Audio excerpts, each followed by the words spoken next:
हर्षित landmark, सपनों का घर जैसा आप चाहते हैं हम बनाते हैं। 1, 2 एवं 3 BHK ready position flats. Call 9827321321।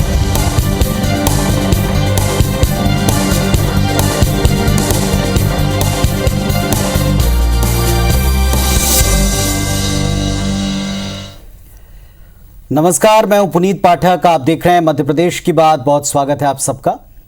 Madhya Pradesh में 3 विधानसभा और 1 लोकसभा सीट पर चुनाव प्रचार जोरों पर है। वोटिंग में अब महज 1 सप्ताह तक का वक्त बचा, लिहाजा कांग्रेस बीजेपी अपनी तरफ से पूरा प्रयास कर रहे हैं। सारा अमला जुटा है, ऊपर से लेकर नीचे तक हर कोई प्रचार कर रहा है। महंगाई, भ्रष्टाचार, रोजगार, ऐसे तमाम मुद्दे जो चुनाव के मैदान में उठाए जा रहे हैं। शिवराज सरकार के 15 साल बनाम कमलनाथ सरकार के 15 महीने, इनके कामकाज पर आरोप प्रत्यारोप ये भी हम रोज देखते हैं। लेकिन इसी बीच चुनावी मैदान में नारी अस्मिता, नारी सम्मान और नारी अपमान की बातें गूंज रही। बीजेपी और कांग्रेस आमने सामने कुछ उदाहरणों के साथ में। अब सवाल ये उठता है कि सियासी दलों को वाकई नारी सम्मान के ऊपर इतनी चिंता है या ये केवल एक सियासी स्टंट है। जो घटनाक्रम घटा उसे आप किस चश्मे, किस नज़र से देखते हैं, इस पर भी निर्भर करता है कि इन आरोपों को आप कैसे लें। दोनों पक्षों को सुनवाएंगे। पहले एक रिपोर्ट देख लें।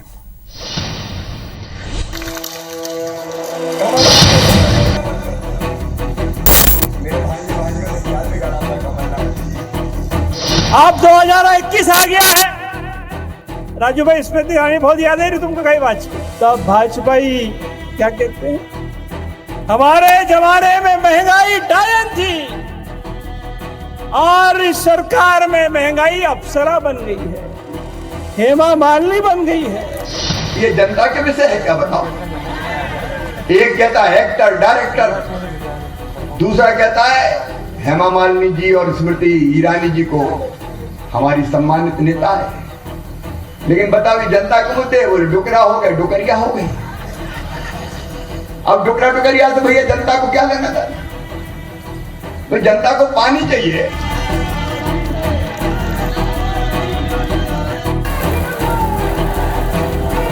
आप हमारी एक अनुसूचित जाति में भागी। अगर हमारा कार्यकर्ता अब मुख्यमंत्री से बात करते समय हाथ आगे लेता है, उसको टैक्टिस से फोटो खींच करके आप उसको बदनाम करने का काम इस मध्य प्रदेश के अंदर करते हैं। पानी में डूब जाना चाहिए आपको। मध्य प्रदेश की 4 सीटों पर होने वाले उपचुनाव की महाभारत में महिला अपमान का मुद्दा लगातार गूंजता दिख रहा है। इस बार कांग्रेस और बीजेपी दोनों ने इसे सियासी हथियार बना लिया है। रैगांव में सीएम शिवराज सिंह की जनसभा में खनिज मंत्री बृजेंद्र प्रताप सिंह की तथाकथित हरकत चर्चा का विषय बनी हुई है। एक वीडियो में वे बीजेपी प्रत्याशी प्रतिमा बागरी के बालों से चश्मा निकालते दिख रहे हैं।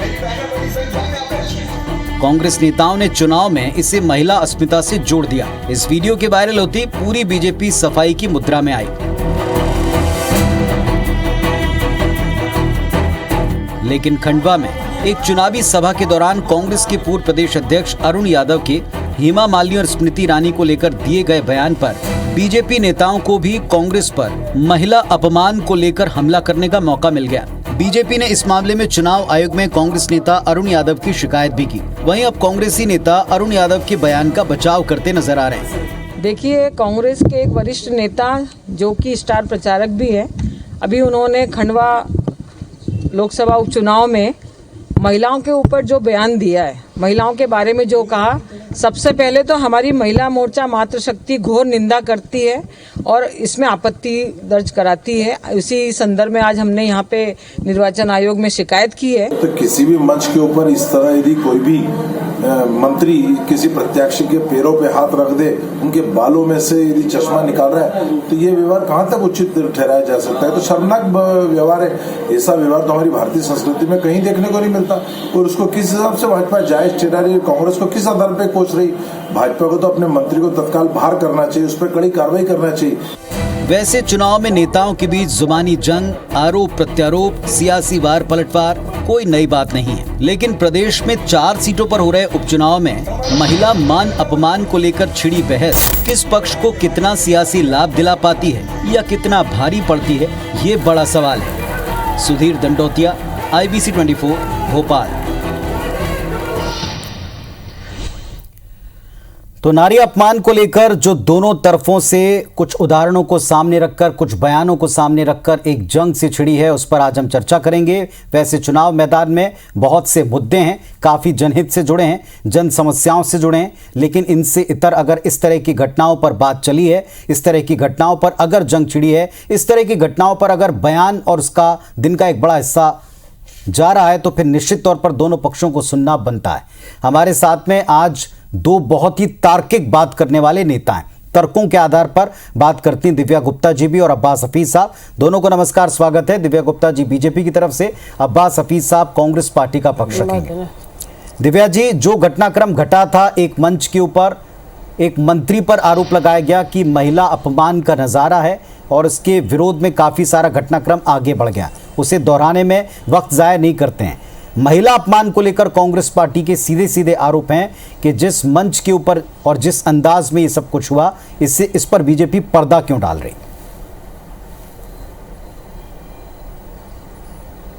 पराग जी, कोई पर्दा डालने का विषय नहीं है, बल्कि मैं तो आज सरेआम आपके समक्ष ये बात रखना चाहूंगी कि जिन लोगों को कन्या पूजन की संस्कृति और संस्कार के बारे में जानकारी ना हो, जो कन्या पूजन को प्रश्न चिन्ह और कटघरे में लाके खड़ा करते हो, वो व्यक्ति जो अपने मंच से स्मृति ईरानी जी को और हेमा मालिनी जी को इस तरह का कटाक्ष कि वो डोकरी है और वो अप्सरा है, क्या भाषा है ये, क्या संस्कृति की द्योतक है ये, क्या आपकी विचारधारा की द्योतक है ये क्या लोग हैं? चुनाव के मुद्दे को छोड़ के किस भाषा का इस्तेमाल करते हैं, भाषा की मर्यादा छोड़ देते हैं, ये कौन लोग हैं? ये मुझे इस पर बहुत आश्चर्य होता है और अपने आप में आज एक बहुत क्षोभ से मैं भर गई हूं कि ये क्यों इस स्तर पर उतर आते हैं। आपके पास विषयों की कमी है, मुद्दों की कमी है, विचारों की कमी है, किस बात की मुफलिसी है आपके बीच में कि जो आप इन अपशब्दों का इस्तेमाल करते हैं। इसका मतलब ये है कि एक स्त्री आपके लिए सिर्फ भोग की वस्तु है और आपके लिए सिर्फ एक ऑब्जेक्टिफिकेशन का एक जरिया है, और आप किस तरह के शब्दों पर उतर आए हैं। चुनाव है, चुनाव का प्रचार प्रसार करिए, मुद्दों की चर्चा करिए, किस विषय पर चर्चा कर रहे हैं आप? तो बहुत आश्चर्य होता है और इनकी जो कंगाली है विचारों की, उस पर मुझे आज बहुत गुस्सा भी है, क्षोभ भी है, और मैं बहुत अपने रोष के साथ आप सबके बीच में बात रखना चाहूंगी। जिस विषय को लेकर हम चुनाव आयोग के पास भी गए थे, हमने वहां भी अपनी बात रखी है और ये बहुत पीड़ा है मन में कि इस तरह की भाषा को, इस तरह के विचारों को हम बिल्कुल भी टॉलरेट नहीं करेंगे। इसके लिए जितनी कड़ी निंदा की जाए वो कम है। चलिए, कांग्रेस पार्टी की तरफ से कुछ आरोप लगाए गए और कांग्रेस पार्टी पर अब आरोप लग रहे हैं। अब्बास हफीज साहब, दोनों का उत्तर दें। देखिए, कहीं पर भी कोई भी महिला विरोधी अगर बयान किसी के भी जुबान से निकलता है पुनीत जी, तो वो निंदनीय है। ऐसा नहीं होना चाहिए। राजनीति की मर्यादा होना चाहिए, महिलाओं के सम्मान की बात का ध्यान भी रखना चाहिए। दिव्या जी का गुस्सा बड़ा अजीब सा लगा मुझे, क्योंकि ये गुस्सा जो है बड़ा सेलेक्टिव है, बड़ा सेलेक्टिव आउटरीच है।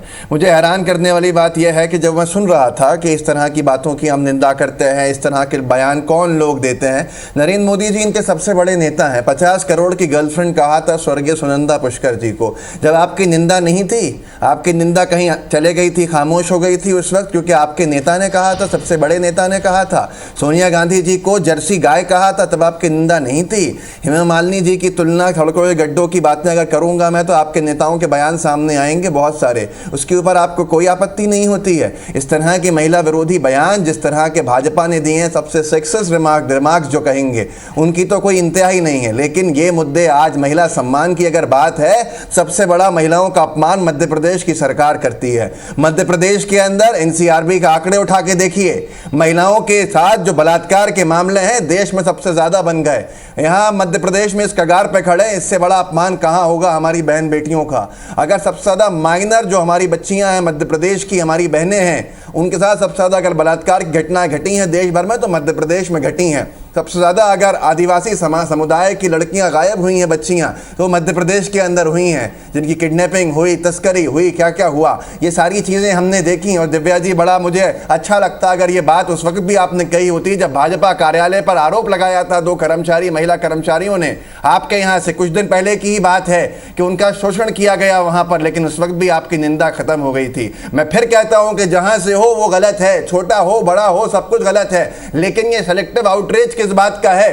आप सबसे पहले ये बताइए कि आपकी एक आते हैं पदाधिकारी, भोपाल के अंदर बलात्कार में फंसते हैं वो, और वो एक नाबालिग बच्ची के साथ बलात्कार करते हैं, उनके साथ उनके साथी होते हैं, वो आपके पदाधिकारी होते हैं, लेकिन उस पर भी कोई निंदा के शब्द आपके मुंह से नहीं निकले। मैं फिर कहूंगा, अगर बात है तो महिला सम्मान की बात इस बात पे होगी कि एनसीआरबी के आंकड़ों के अंदर जो बदनामी मध्य प्रदेश की सरकार की वजह से, मध्य प्रदेश के लॉ ऑर्डर की वजह से देखने को मिली है, उनको न्याय दीजिए, वो कम कीजिए, आंकड़े कम कीजिए, चुनाव इस बात के ऊपर है।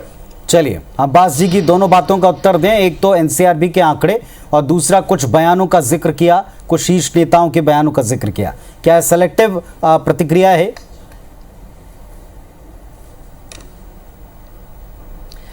ये जो आपका जो सिलेक्टिव, आप लोगों ने एक बहुत अच्छा वर्ड यूज करा है कि सिलेक्टिव क्रिटिसिज्म, तो सिलेक्टिव क्रिटिसिज्म मैं आपसे भी पूछना चाहूंगी अब्बास जी, आपकी प्रियंका वाड्रा आज उत्तर प्रदेश में जाकर 40% आप रिजर्वेशन देना चाह रही हैं, और वो कहती मेरा बस चलता तो मुझे 50% सवाल कर रही हैं, सवाल का जवाब नहीं दे रही हैं। में उसी प्रेस कॉन्फ्रेंस में सवाल का जवाब चाहिए। अब्बास जी मेरा समय है, सवाल का जवाब दीजिए। मेरा समय, मुझे बोलने दीजिए। सवाल का जवाब दीजिए। सवाल पे सवाल नहीं होता, सवाल का जवाब दिया जाता है। आप जवाब से क्यों भाग रही हैं? उनको बोलने किसी की निंदा करने की उनको बोलने हिम्मत दें, किसी के अंदर भी। जनता सुन रही, उनको बोलने दें। बोला तो मैंने चुप रह के आपकी बात सुनी। सवाल क्या होता है? जी जी, उनको बोल लेने दें। अगर वे सवाल का उत्तर नहीं देंगे तो दोबारा सवाल मैंने सुना। जी जी, कहें आप, दिव्या जी कहें। जी, तो आपने 40% आपने जब आरक्षण देने की बात कही उत्तर प्रदेश में, उसी प्रेस कॉन्फ्रेंस में अगले ही पल एक जर्नलिस्ट ने आपसे पूछा कि मध्य प्रदेश में एक कांग्रेस का एमएलए है जिनके बेटे को रेप का अक्यूज्ड है वो, और वो फरार है, उसके बारे में आपका क्या कहना है? तो तुरंत उनकी साथी और प्रियंका जी ने सवाल का उत्तर न देकर बदल दिया, और प्रियंका वाड्रा उस समय अपने 40% और 50% के बयान से तुरंत, उनको सिर्फ लगता है कि क्योंकि अभी चुनावी एजेंडा है, चुनावी मुद्दा है, उत्तर प्रदेश में जाके ये सब हथकंडे अगर अपनाएंगे, महिला आरक्षण की अगर चर्चा करेंगे तो बहुत उनके वोट शायद बढ़ जाए। पर मैं आपको क्षमा के साथ ये कहना चाहूंगी, ये सिर्फ बरसाती बयान है, इससे कुछ नहीं होने वाला। अब आपके एनसीआरबी के सवाल पर मैं जवाब देती हूँ आपको। तो पहली बात तो ये कि सर ये भी बता दीजिए कि एनसीआरबी की जो लिस्ट है उसमें पहला नंबर स्टेट किसका है? आपकी जानकारी के लिए बता दूं कि पहला स्टेट राजस्थान है, उस राजस्थान में जहां पे आप लोग आवाज नहीं उठा रहे। दूसरा, अभी 4 दिन पहले एक महिला के साथ इतना बड़ा उत्तर प्रदेश है, अपनी बात को सही कीजिए, दुरुस्त कीजिए। उत्तर प्रदेश है, एक सेकंड, योगी राज का उत्तर प्रदेश है, भ्रम मत फैलाइए। प्रॉब्लम है, आप लोगों को सुनना नहीं आता है, आपको सुनना नहीं आता। तो क्या आपको झूठ बोलने दें हम? उत्तर प्रदेश की जगह राजस्थान का नाम लेंगे, मध्य प्रदेश से बाहर जाके आप महिला का फिर अपमान कर रहे हैं। आप मुझे बोलने अगर नहीं देंगे तो मैं आपको इस बात के लिए बोलूंगी कि आप फिर एक महिला का अपमान कर रहे हैं। आप विक्टिम कार्ड खेलिए, विक्टिम कार्ड नहीं है sir, this is not a victim card. अब आपसे बात करना भी अपमान हो जाएगा, आप अगर बोलेंगे आपसे सवाल करना भी अपमान हो जाएगा, आपके ऊपर आपको आपकी पार्टी का रूप दिखाना भी अपमान हो जाएगा।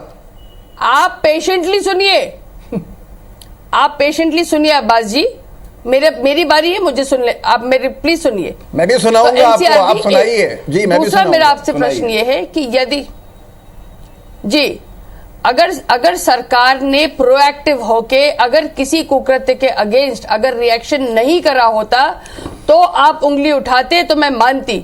अगर सरकार संवेदनशील है और तुरंत उसके ऊपर रिएक्शन कर रही है, और जितने अपराधी हैं उनके चाहे घर नेस्तनाबूद कर रहे हो, चाहे उनको जेल में डालना हो, चाहे उनको तहस नहस करना हो, सरकार ने ये सारे काम करे, अगर वो नहीं कर रही होती तो आप उंगली उठाते।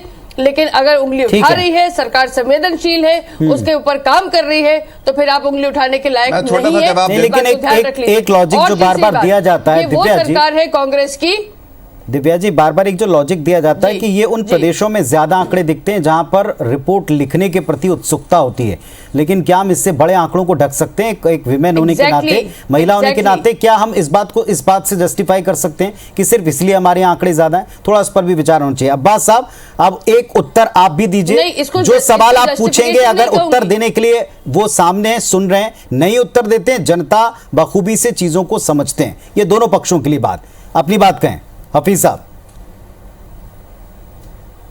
देखिए सबसे पहले पुनीत जी, मैंने सबसे पहले निंदा करी किसी भी नेता के बयान की। हर एक नेता हर एक पार्टी का हो, मैंने ये कहा कि उनको बात सोच समझ के कहनी चाहिए हर एक नेता को। इन्होंने कुछ नहीं कहा। हमारे अंदर हमारा दिल इतना बड़ा है और हम इतनी बड़ी बात कह सकते हैं क्योंकि हम कांग्रेस पार्टी के साथ ही हैं, कांग्रेस पार्टी के सोल्जर्स हैं। लेकिन दिव्या जी ने मोदी जी के बयानों के ऊपर एकदम से ऐसे मतलब उसको मिस किया, स्किप किया, जैसे उनको बोलना ही नहीं। 50 करोड़ की गर्लफ्रेंड, जर्सी गाय, क्या कुछ नहीं कहा। आगे बोलूंगा तो बहुत कुछ हो जाएगा। अब सबसे बड़ी बात, अब देखिए फिर से बीच के अंदर अब बोलना शुरू हो गया। अब यहाँ पर अपमान नहीं होगा, आप मुझे नहीं बोलने देंगी तो मैं चुप रहा ना, मैं चुप रहा। अब देखिए दूसरी बात, मैं यही कह रहा था कि ऐसे विषय के ऊपर बहुत आगे चले जाएंगी बातें, बहस होती रहेगी। लेकिन सबसे बड़ी बात है, ये कह रहे हैं करण मोरवाल के ऊपर सवाल किया प्रियंका गांधी जी से। अरे मध्य प्रदेश की सरकार की नाकामी है, शिवराज सरकार नाकाम है। अगर किसी पे आरोप लग रहा है, वो भले ही करण मोरवाल हो, उसको पकड़ने के अंदर आप नाकाम हो, हम क्या करें? हम यहां पर क्या करेंगे कि आपकी सरकार की पोल खोलती है ये सारी चीजें कि आपके यहां पर अगर किसी को आरोप बनाया जाता है आरोपी तो आप पकड़ भी नहीं पाते हैं उसको। ये हालत है आपके लॉ ऑर्डर की। ये बात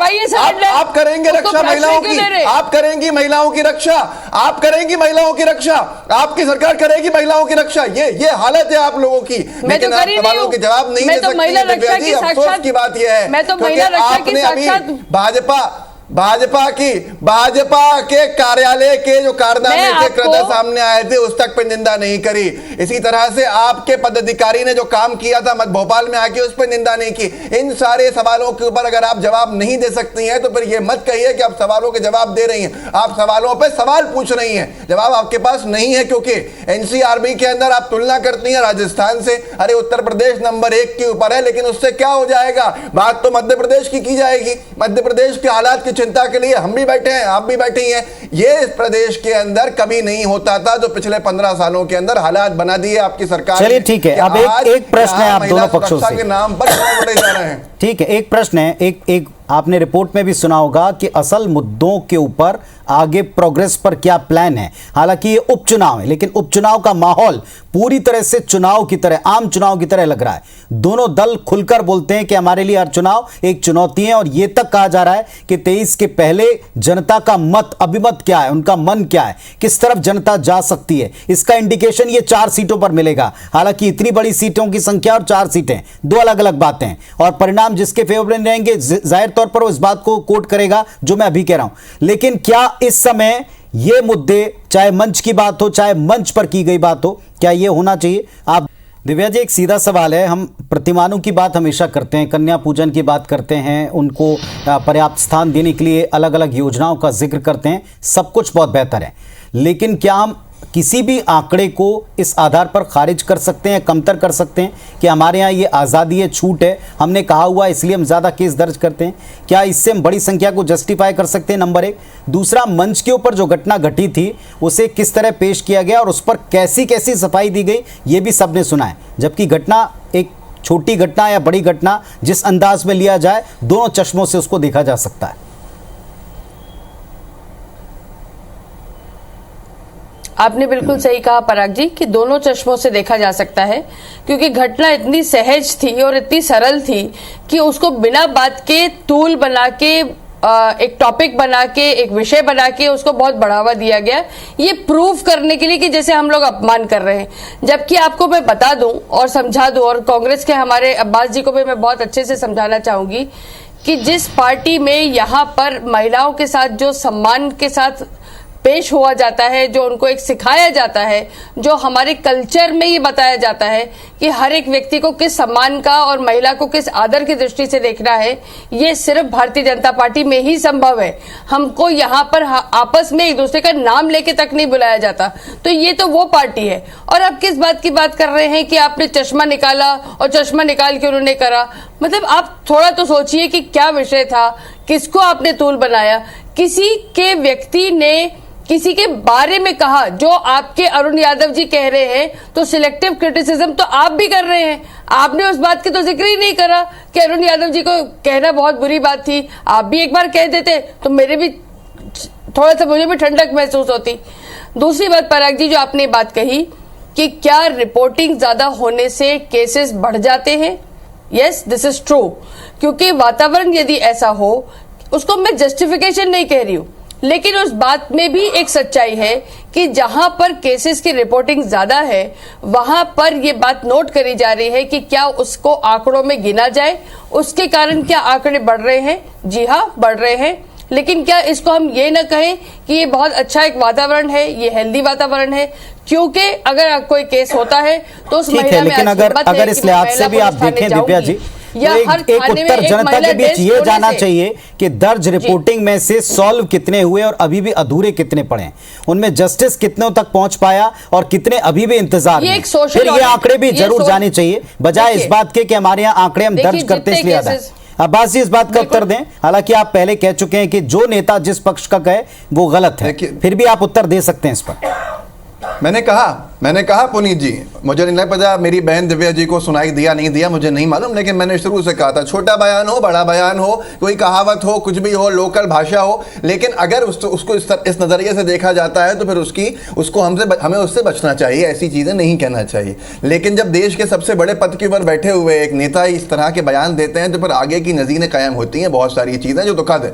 आज सबसे बड़ी बात ये कहती हैं कि भाई साथ में ऐसे लोगों की नहीं, अरे 404 विधायक की स्ट्रेंथ की विधानसभा उत्तर प्रदेश है, 203 वहां बहुमत का आंकड़ा है, 300 पार आपके विधायक हैं। एक विधायक कुलदीप सिंह सेंगर का नाम आप जानती होंगी, आखिरी सांस तक भाजपा उसके साथ खड़ी रही, जिसके ऊपर पूरे परिवार को खत्म करने का आरोप था, शोषण करने का आरोप था, महिला का निरंतर बलात्कारी इतना बड़ा, जब सुप्रीम कोर्ट का डंडा हुआ तो आपने उसका साथ छोड़ा, बहुत ही फजीहत के बाद, लेकिन आखिरी दम तक खड़ल। मैं इस तरह की बातों में जाऊंगा तो बहुत सारी बातें हैं, आपकी मैं उठाऊंगा, आप कुछ और उसके ऊपर सफाई देंगी, लेकिन आज सबसे बड़ी बात यह है, मैं यही कह रहा हूं कि अब बहुत लंबी चर्चा में चले जाएंगे, बहुत लंबी चर्चा में चले। आप मुझे डिस्टर्ब कर रही हैं, मैं आपको करूंगा। देखिए, सबसे पहली बात यह है कि आज सबसे बड़ा सम्मान और अपमान की बात यह है कि 8 साल हो गए हैं दिव्या जी, आखिरी बात है इसमें समझ में आ जाएगी जनता को, आप कितने महिला हितैषी पार्टी से आती हैं, कि 8 साल हो गए हैं मोदी सरकार को आए हुए। महिला आरक्षण का बिल जो सदन की संख्या बढ़ाता है महिलाओं की, उस पर आप लोग बैठे हुए हैं, उसको पारित नहीं करते हैं। किस किस तरह का सम्मान है? बहुत जल्द उत्तर देंगे दिव्या जी इस पर। सोनिया गांधी जी ने चिट्ठी लिखी, अनेक नेताओं ने चिट्ठी लिखी, बताइए कब पारित करेंगे महिला आरक्षण का? सबसे बड़ा महिला आरक्षण का बिल यदि किसी ने विरोध करा है तो वो कांग्रेस में सोनिया गांधी ने विरोध करा है, मुलायम सिंह जी ने विरोध करा है। जितनी बार सदन के पटल पर रखा गया ये बिल, उतनी बार सोनिया गांधी ने विरोध करा, हमने पटल पर रखा। आप इस बात का ध्यान रखें, 8 साल में एक बार भी पटल पर नहीं रखा आपने पटल पर नहीं रखा, आपसे एक बार भी सदन के पटल पर नहीं रखा, मैं दावा कर रहा हूं, और हमने रखा, लेकिन आपने 8 साल में आप अपनी पार्टी से रखवा लेती, एक बार भी नहीं रखा। मोदी सरकार के 8 साल में सदन के पटल पर महिला यही सबसे आश्चर्यजनक बात है कि इस सीमित वक्त में भी आप दोनों पक्षों ने अपनी अपनी बात रखी है। और बड़ी बात यह कि महिला अस्मिता, महिला सम्मान जो हमारी संस्कृति का एक अटूट हिस्सा रहा है, जहां देवियों की तरह पूजन होता है, फिर कहेंगे प्रतिमान अपनी जगह, लेकिन वास्तविकता के धरातल पर कितना सम्मान बनाया जा रहा है, बचाया जा रहा है, बढ़ाया जा रहा है, इस पर अगर गौर हो, इससे जुड़ी बातों पर अगर बहस हो, चर्चा हो, तो शायद पूरे समाज को इससे लाभ होगा, चुनावी लाभ से इतर। बहुत बहुत शुक्रिया आप दोनों का इस बहस में आने के लिए, अपनी बात रखने के लिए। नमस्कार।